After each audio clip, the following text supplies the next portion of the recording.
50대 기업입니다. 1988년이라는 숫자가 저 동그라미 쳐진 거 보이시죠? 네, 여기가 1988년이고 50대 기업 시가총액순이에요. 이렇게 쭉 있는데 50대 기업인데 어디라고 써놨냐? 일본 기업이 33개가 들어있어요. 그래서 지금 보시면 잘 안 보일 수 있지만 이게 다 일본 거예요. 이렇게 세계 50대 기업 중에 33개예요. 엄청난 거예요. 그죠? 근데 우리가 알고 있는 회사가 별로 없어요.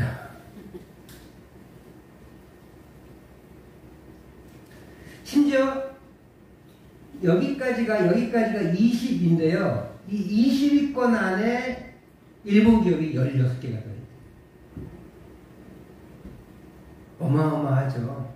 이게 1988년 일본의 경제 위상이에요.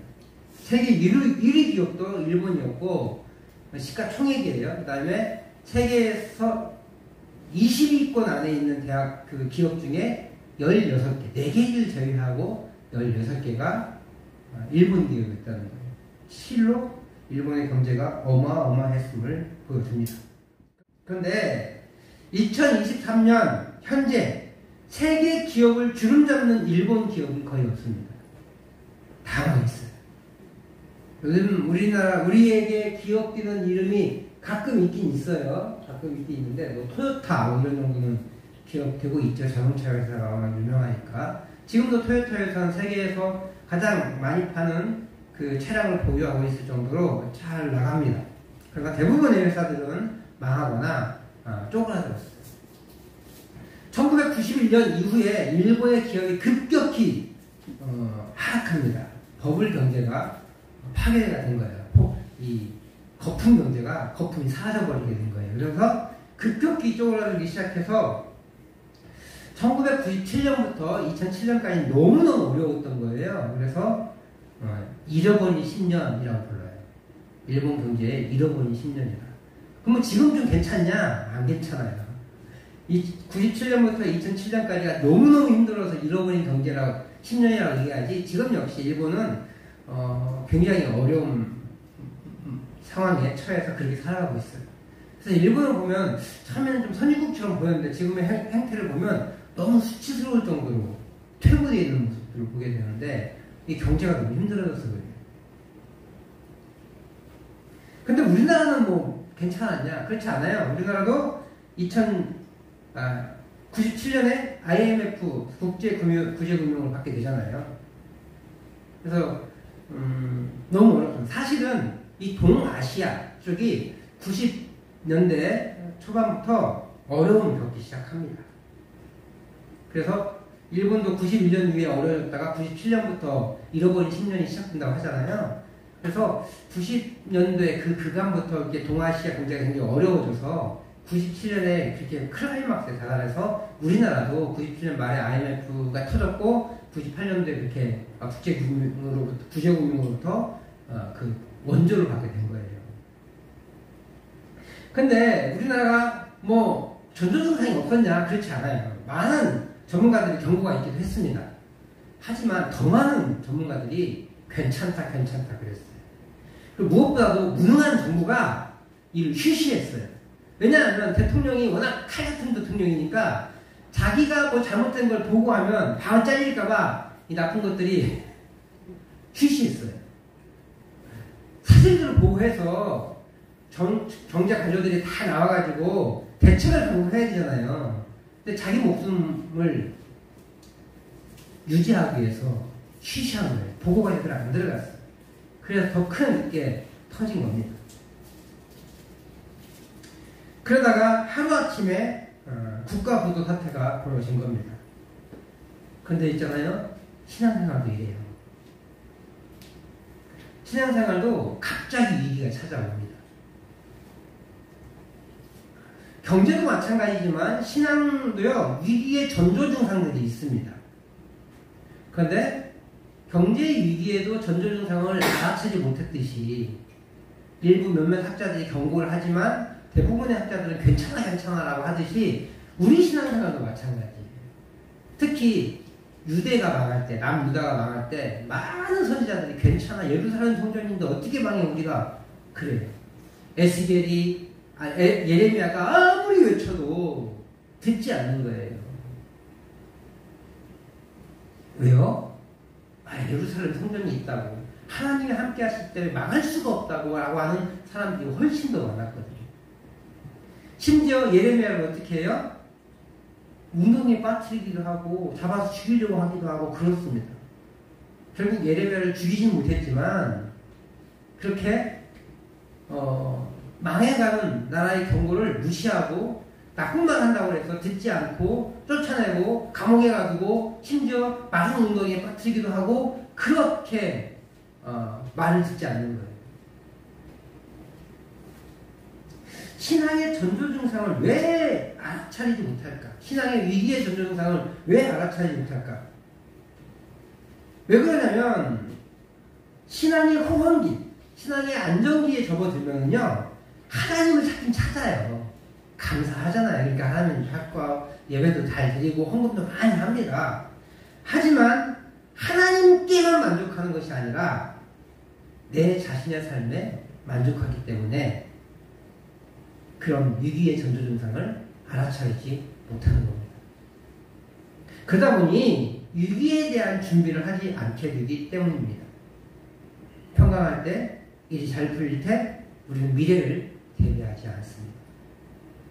일본이 그랬고 예전에 말씀드렸던 노키아가 그랬고 여기 50대 기업 중에 지금 이름이 나오지 않는 회사들이 굉장히 많습니다.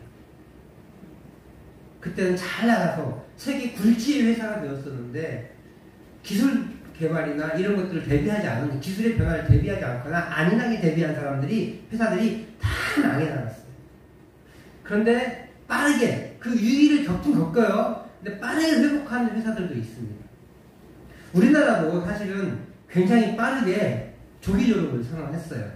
근데 일본 같은 경우는 어떻게 됐어요? 잃어버린 10년의 시간을 지나가고 잃어버린 10년을 지나오긴 했지만 여전히 어려움을 겪고 그렇게 후진국의 모습을 보여주고 있는 것이 일본이에요. 미래를 대비하지 않았기 때문에 그래요. 그런데 사실 미래를 대비한다는 게 쉬운 일이냐? 그렇지 않아요. 미래를 예측하고 어떤 것을 사람들이 더 좋아할 것이다라는 것을 예측한다는 게 쉽지 않습니다. 특히 믿음 생활은요, 생활이 윤택하고 문제가 일어나지 않는 삶이 하나님이 주신 복된 상태라고 착각하는 경우가 많기 때문에 더욱 그렇습니다. 정말로 우리가 윤택하고 우리가 평안하게 사는 것이 하나님이 주신 복된 상태가 아닙니까? 라고 되물을 수 있지만 일부는 맞고 일부는 틀려요. 하나님은 우리를 복 주시는 데 있어서 경제적으로 윤택하고 건강하고 그 다음에 아무리 그런 일이 문제가 생기지 않는 것을 복이라고 정의하신 적이 없어요. 특별히 신약시대에는. 구약은요 그게 보여져요. 제가 이런 말 했더니 어떤 분이 그러더라고요. 그럼 구약의 욥이랑 그런 사람들은 아브라함이랑 그런 사람들은 뭐대요? 이렇게 물어보더라고요. 그런데 그 구약의 모습들은요 실체가 아니고 모형이라고 그랬잖아요. 그런 모습을 통해서 보여주는 거예요. 뭐 어떤 모습이요? 영적인 평강을 보여주는 거예요. 영적인 윤택함을 보여주는 거예요. 그래서 신약시대에서는요 돈을 많이 벌었다는 얘기가 안 나와요. 원래 부자인 사람들이 있긴 하지만 원래 부자인데도 정말로 멋지게 사는 사람들이 있긴 있죠. 루디아라든지 아니면 바나바라든지 이런 사람들이 있어요. 하지만 신약은요 지향점이 어디냐? 가난해지는 거예요. 그걸 통해서 뭘 받아들이기 원하냐면 하나님과의 부유함을 누리는 것을 원하시기 때문에 그래요. 구약에서는 눈에 보이는 부유함을 보여줬다면 그것이 하나님과의 부유함을 연결시켜서 신약에서는 하나님과의 부유함을 복이라고 얘기해요. 그렇기 때문에 우리는 눈에 보이는 그리고 구약에서 얘기했던 눈에 보이는 복을 복이라고 생각하고 거기에 만족한다는 거예요. 잘못되지 않았어요. 눈에 보이는 복 나쁘지 않습니다. 정직하게 행하고 사람들 속이지 않고 정직하게 행하면서 일 열심히 하다 보니까 들어오는 복이 윤택해짐이 잘못된다고 하기 할 수 없죠. 내가 수고한 만큼 거둬들이는 게 복이에요. 하지만 문제는 그것 자체만 복이라고 생각하는 거예요.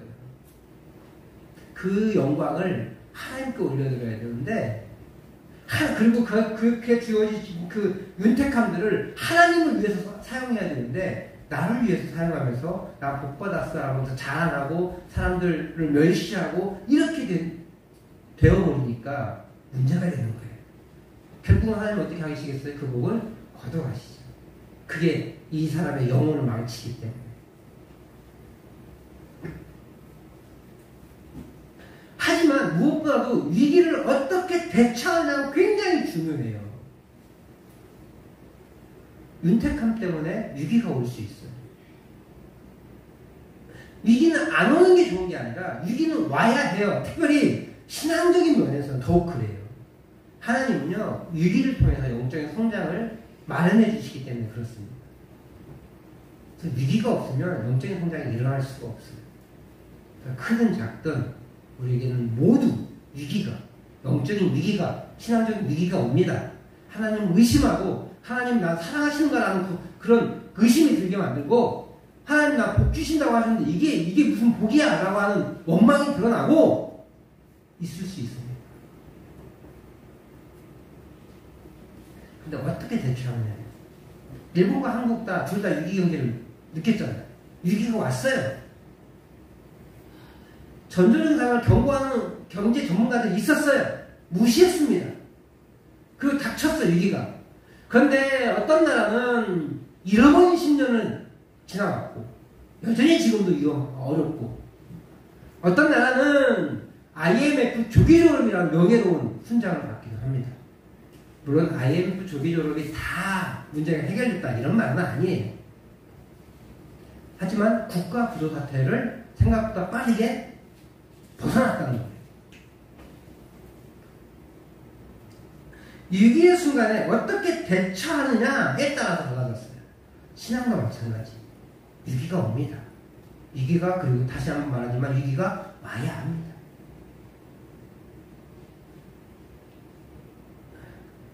그러나 그 위기의 순간에 신앙을 어떻게 유지하고 복된 삶을 사느냐가 아주 중요한 역할을 하고 있는 거예요. 오늘 성경의 본문 내용이 바로 그렇습니다. 교회는 한순간에 두 번의 위기를 맞이합니다. 야고보의 순교와 베드로의 투옥이 연달아 일어나죠. 교회의 기둥인 야고보 사도가 한순간에 목숨을 잃었어요. 손 썩을 틈도 없이, 기도해볼 틈도 없이 그냥 한순간에 잃어버린 거예요. 그리고 베드로도 지금 잡혔어요. 왜 야고보 사도일까? 아마 야고보 사도가 막 승질 급하고 목소리 크니까 지도력을 가지고 있었잖아요. 그러니까 지도자급을 한번 제거해보려고. 그리고 먼저 야고보가 빨리 걸려든 것 같아요. 그래서 야고보를 잡고 죽이고 그 다음에 베드로를 바로 잡아넣은 거죠. 야고보를 죽였는데 생각보다 훨씬 더 유대인들이 좋아하는 거예요. 이것 봐라. 그래서 이 헤롯은 유대에서의 지위가 좀 빈약해. 반유대인이거든요. 아버지는 이방 사람이고 어머니는 유대인, 할머니가. 헤롯 대왕의 예수님을 죽이려 했던 헤롯 왕의 손자 헤롯 아그리빠예요. 이 사람은. 그러니까 반유대인에 들어오긴 했지만 유대인이 완전히 인정해 주진 않아. 그러면서 동시에 유대인의 왕이긴 하지만 로마 사람은 아니니까 로마에서 총독을 파견했어. 그건 아주 애매해요. 그러니까 유대인을 문제없이 통치해서 로마 황제에게 조화를 비춰야 돼요.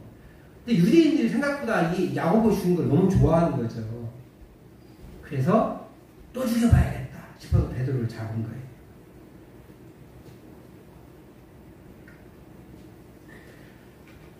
이 헤롯 아그리빠는 유대인의 피가 섞여 있지만 로마에 더욱 충성하고 싶어서 살인을 너무 쉽게 저질렀어요.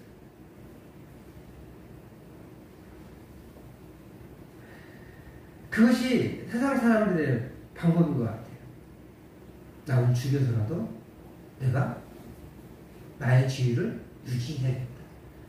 그러니까 자기가 똑같은 그런 목숨인데 자기 보존을 위해서 그렇게 사람을 쉽게 죽인다는 것이 얼마나 이 사람을 상대를 무시하고 멸시하는 것인지를 볼 수 있게 됩니다. 베드로를 잡아 죽이기로 작정했어요. 근데 명절이에요. 우리 예수님도 무교절에 잡히셨잖아요. 6월절 전날. 그래서 어쩔 수 없이 6월절에는 명절은 하지 말자 그랬는데 급하게 명절 되기 전에 죽여가지고 오늘 저녁부터 명절이니까 저녁 되기 전에 이게 원래 그 십자가 처형은 2, 3일 걸리거든요. 근데 하루만 끝내려고 아침 9시에 달아가지고 빨리 안 죽으니까 다리를 꺾어가지고 죽이죠. 근데 예수님 이미 숨지셨기 때문에 다리를 꺾지 않은 거예요. 그렇게 해서 급하게 처리를 해버렸어요. 근데 이 베드로는 그렇게 못한 거예요. 무교절 기간이어가지고. 일주일의 유예 기간이 생겨났습니다. 그래서 이제 명절만 끝나기만 해봐라. 사형에 처해가지고 유대인들의 환심을 더 사야겠다라는 마음을 먹고 있는데 베드로가 하루아침에 사라진 거예요. 화가 치밀어 오르자 베드로를 지키고 있던 군사들을 모두 처형해버리고 16명이나 처형당했어요. 베드로를 죽이는 건 자기의 수단을, 자기의 지위를 유지하는 것일 수 있죠. 근데 정말 잘못한 것도 아닌, 우리는 알고 있잖아요. 왜 이 사람이 어떻게 탈출했는지. 그러니까 잘못도 없는 이 16명은 그냥 생목숨이 죽은 거예요. 한두 명도 아니고 16명. 4명씩 4개 줄을 만들었던 거예요.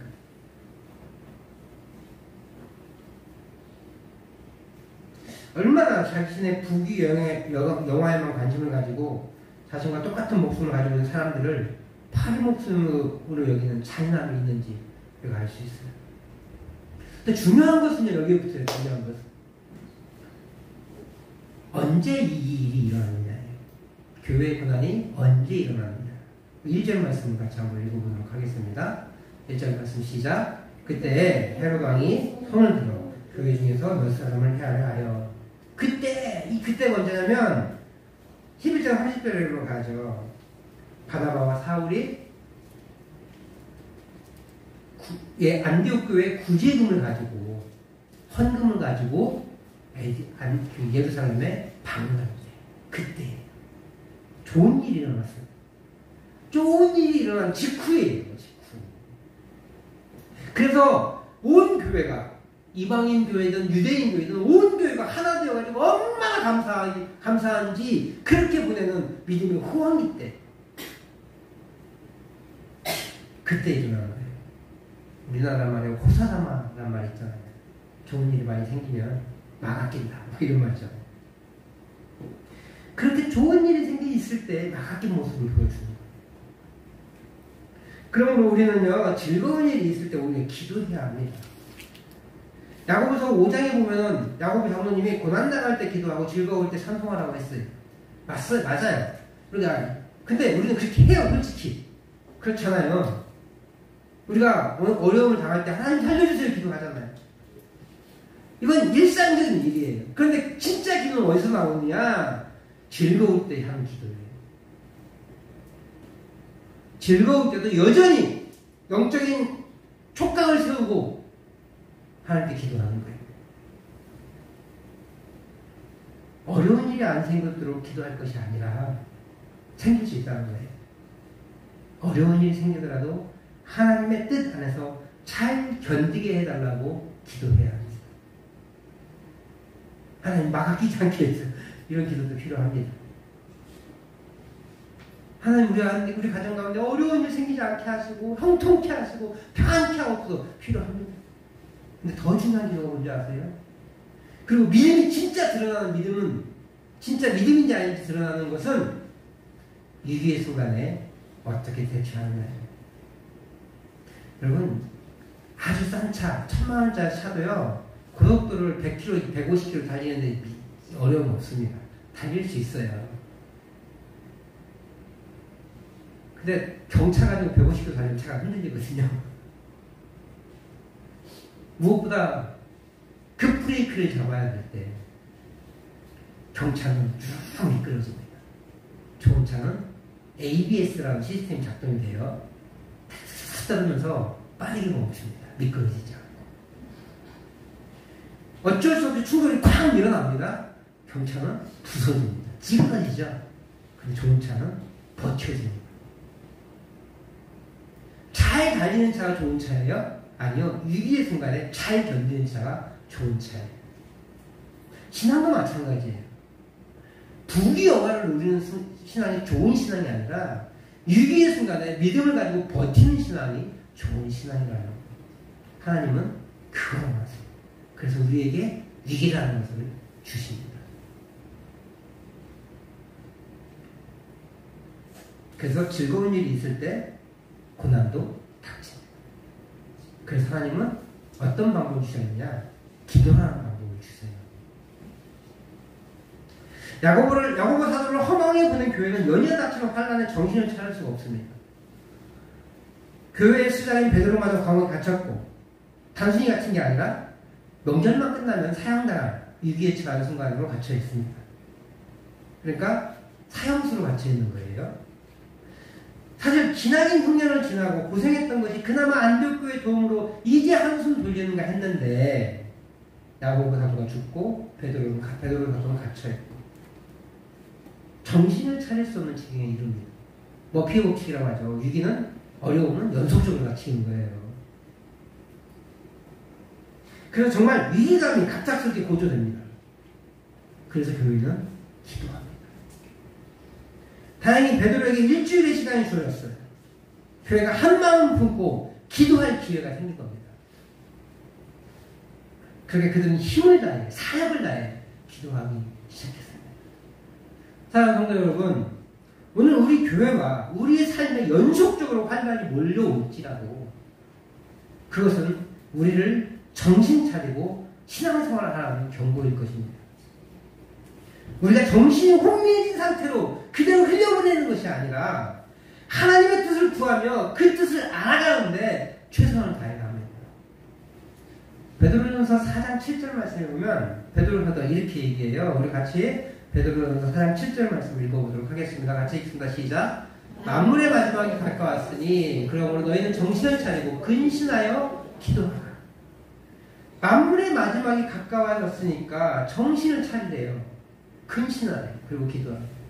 2000년 전에 만물의 마지막이 가까웠다라고 선언합니다.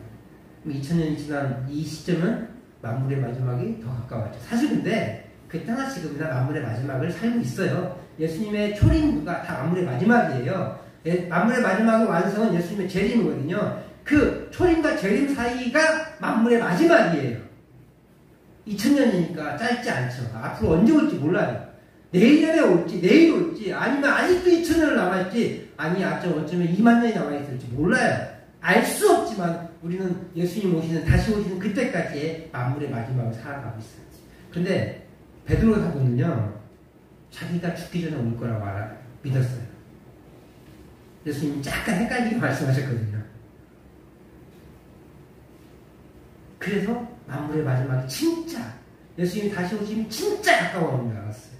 우리는 그걸 놓치면 안 돼요. 예수님 우리 생에 안 오셔. 이게 아니라 내일 오실지 몰라. 내가 죽기 전에 오실지 몰라. 라고 하는 그런 경각심을 가지고 살아야 됩니다. 그 만물의 마지막이 가까이 왔으니까 베드로 사도가 성도에게 주문합니다. 먼저는 뭐 하래요? 정신 차리래요. 정신. 두 가지 의미를 나타낸다고 할 수 있어요. 하나는 정말로 정신 못 차리는 사람을 혼내면서 야 이놈아 정신 차려 이거 있잖아요. 이거일 거예요. 두 번째는요. 열심히 신앙생활을 하고 있지만 더 열심히 하라는 경고의 메시지일 거예요. 더더군다나 이 시대에는요. 그 우상숭배가 성행했던 시대거든요. 그러다 보니까 정신이 혼미한 상태가 많아요. 술을 막 먹이고요. 그 다음에 성전 창기랑 이렇게 더러운 짓을 하게 하고 음행하게 하고요. 그런 일들이 비일비재했거든요. 그러니까 정신 차려! 라고 얘기하는 거죠. 두 번째, 근신하래요. 근신. 아니, 이건 좀 찔기는 마음인데, 사실은 원래 뜻은 맑은 정신의 뜻이에요. 맑은 정신으로 기도하라. 우리는 가끔 이런 게 있습니다. 황홀한 지경에 올라가가지고, 내가 기도하는지, 하나님이 기도하는지, 성령이 기도하는지 모르는 그 취한 상태. 그렇게 기도하는 것을 멋진 것이라고 생각합니다. 그래서 내가 막 기도하지 않지만 성령께서 인도하시는 그런 정신이 혼미한 상태로 기도하기를 되게 멋진 것으로 생각하고 바라는 모습들이 있습니다. 한때 우리나라도 그랬었죠. 이 맑은 정신에, 근신하라는 말은요, 맑은 정신을 표현하는데, 이 술 취해서 해롱거리는 기도가 아니라, 잔뜩 다른 일에 정신 팔린 상태에서 기도하는 것이 아니라, 하나님과 나의 관계에서 아주 똑바른 정신을 가지고 기도하는 거예요. 뭐 쉽게 말하면 한국말로 또박또박, 하나님 저 이래서 속상해요. 하나님 저 이래서 힘들어요. 하나님 저 이것이 필요해요. 라고 정확하게 기도하는 것이 필요하다는 거예요.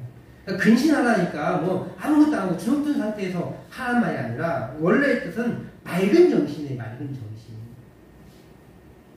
그러니까 사실은 정신 차리라는 말과 근신하라는 말은 같은 말이에요. 같은 말. 어떤 사람들은 말할 때 술의 힘을 빌어서 말을 합니다. 그래서요, 가끔 이제 안 믿는 사람들이나 이런 사람들 대화하다 보면, 예전에 신앙생활을 같이 시작하는 분하고 이제 제자훈련이라는 훈련을 했어요. 그분 공부하는 걸 되게 좋아해서. 그리고 종강을 할 때 식사를 한번 하재요. 그래서 좋은 데서 점심을 사주셨어요, 그분이. 근데 저한테 하는 말이, 목사님, 제가 밥을 먹고 얘기를 하긴 하지만, 우리는 술 기운이 없으면 얘기가 민망해요. 아직 예수 믿은 지 얼마 안 됐거든요. 우리는 가능해요. 저는 안 돼. 깊은 얘기가 어떻게 나오냐요. 우리는 나와요. 그러면, 자기는 적응이 안 되고. 또 최근에 어떤 분을 만나서 같이 이제 운동을 하는데 그분은 이제 카톨릭 신자예요. 카톨릭은 술을 허용하잖아요.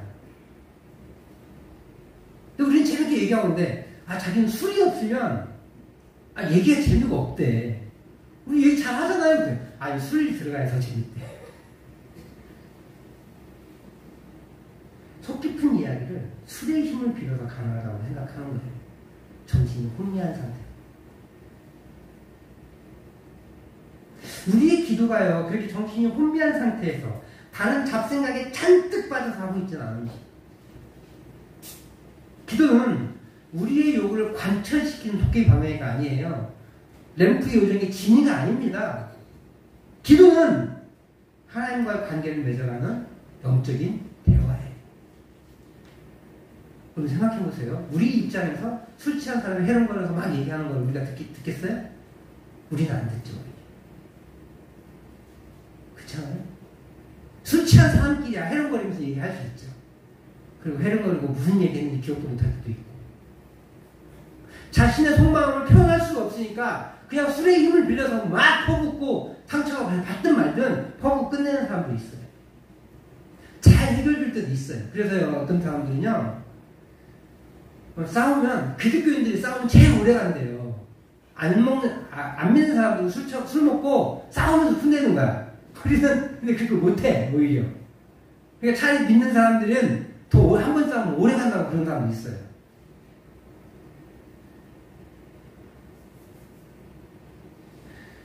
중요한 일에 정신이 혼미한 상태로 있을 수는 없어요.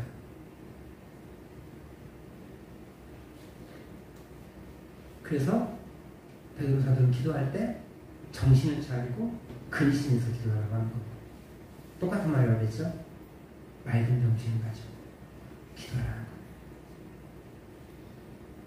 오늘 우리의 기도 생활이 그렇게 맑은 정신의 기도가 되기를 소원합니다. 기도를 통해서 특별한 경험을 하면 좋죠.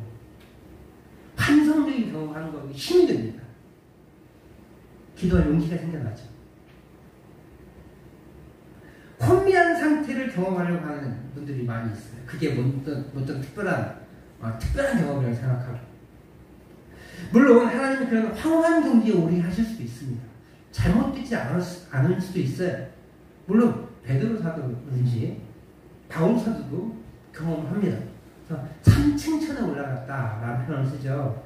3층 천은 이스라엘 하나님은 세 번째 하늘에 계셨다고 믿거든요. 그래서 세 번째 하늘에 올라갔다고 믿는 거예요. 그래서 하나님과의 특별한 관계를 맺었을 때 그들은 세 번째 하늘에 올라갔다고 표현해요. 바울 사도가 기도할 때마다 그랬느냐? 그렇지 않아요. 기도의 대가인 바울 사도가 세 번째 하늘에 올라간 게 몇 번 안 돼요. 특별한 데 올라간 거예요. 근데 우리는 매번 그런 황홀한 경지에 오르기 원하잖아요. 오히려 늘 황홀한 경지에 오르는 건 문제가 될 수 있어요. 그때 마귀가 튼튼한 거예요. 하나님이 필요하시면 우리에게 그런 은혜를 주실 겁니다. 그러나 그런 경험이 매번 일어나지 않아요. 하나님 매번 주시지 않습니다. 그보다 무엇보다 더 중요한 건 그 과정을 통해서 맑은 정신의 기도를 원하시는 거예요. 정상적인 대화를 원하시는 거예요. 하나님. 베드로 시대 사회는요, 우상에게 제사를 드릴 때 그런 방탄이 일어나거든요. 그래서 혼미한 상태로 막 살아가요. 근데 현대 사회도 그렇게 돼가고 있는 것 같아요. 돈에 취해 있고, 약에 취해 있고, 술에 취해 있는 일들이 많이 일어나요. 제가 시골에 와보니까 또 교제권이 저희 서울에 있을 때는 숫자가 많으니까 사람이 제가 일반 사람들 만날 일이 없어요. 그리고 부목사다 보니까 솔직히 안 만나도 돼요. 성도들 만나는 데만 해도 충분히 벅차고 시간이 모자라요. 근데 이제 담임 목사가 되고 이렇게 조금 한적한 일이 생기니까 이제 마을 사람들도 만나고 그렇게 되는데, 그래서 그런지 모르겠는데 이 시골이 훨씬 더 술을 많이 먹는 거예요. 술이 일상이에요. 최소한 서울은 지금도 음주운전 사고가 많이 일어나긴 하지만 서울은요, 술 먹고 운전하지 않아요. 대부분에서. 근데 술 먹고 다 운전을 해요. 심지어 어디 음주운전 단속하고 있습니다. 카톡으로 보내주고.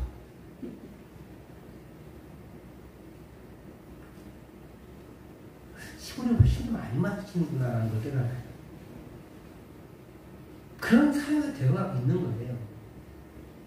그것을 경계하면서요, 맑은 정신의 기도를 드리라고 하는 겁니다. 그런 현대사회가 좀 더 되어가고 있는데, 그런 사회에서 우리는 이 말씀, 베드로전서 4장 7절 말씀을 기억하면서 기도의 삶을 살아가는 거예요.